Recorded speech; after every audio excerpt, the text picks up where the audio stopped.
आले उतरून मंदातच लागते भेव इचू काटायचा आणि मावरच येते सगळं बोरी खाली बोर याच्यातले लय ताजे ताजे बोर आहात म्हणत आणि बोर चांगली आहे गोड. हे पा एवढे बोर सापडले मला सगळे तर बंडीनं ठेसले येऊन जाऊ जाऊ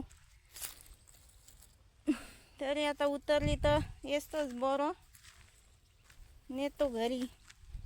घरी म्हणजे त्याले भाकर सांग खायले म्हणत जात मला बोर यायचे आले उत्तर म्हणून पण मी काही उतरली नाही. मग पायाला भेटते आराम डायरेक्ट निंबाखाली गेलं की बरं वाटते जरासं आराम भेटते पायाले. एक बार बंडीत बसलं की उतरा नाही वाटत. पण यायले मला काही आराम द्यायचा नाही. इकडे नाही तर तिकडे तिकडे नाही तर इकडे हे मला फिरवतातच.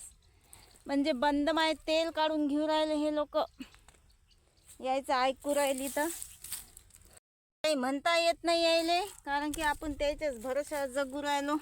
त्यानं सांगलं तेच काम करावं लागते. हे पा बोरं येचू राहिली आता मी बोरं मस्त ताजे ताजे पडेल आणि मला लागते इचू काटायचा भेव पण यायले वाटते बरी मेली तर लवकर. हे बोरं येसले म्या आणखीन खिशातही ठेवले दाखवतोच तुम्हाला झाडाखाली गेल्यावर. आणि तसा मला इचू काटा दिसत नाही पण यावर्षी लय स्नान धरला इचू काट्यानं निरा सरपत दिसू राहिले चालता चालता. आणि ते बी असे दिसू राहिले की जसे पुढेच उभे ना व्हिडिओ काढता येत ना काही भेवायला लागते. त्या सरपायची माली जशी घटमट होते म्हणजे तो मा पुढे मी त्याच्या पुढे असं काहून होऊ राहिलं काय माहीत नाही. म्हणून लागू राहिलं यावर्षी मला भेव एकटं दुकटं राहायचा. धोतीच्या खिशात आणले म्या हे एवढे बोर येचून येचून मस्त ताजे.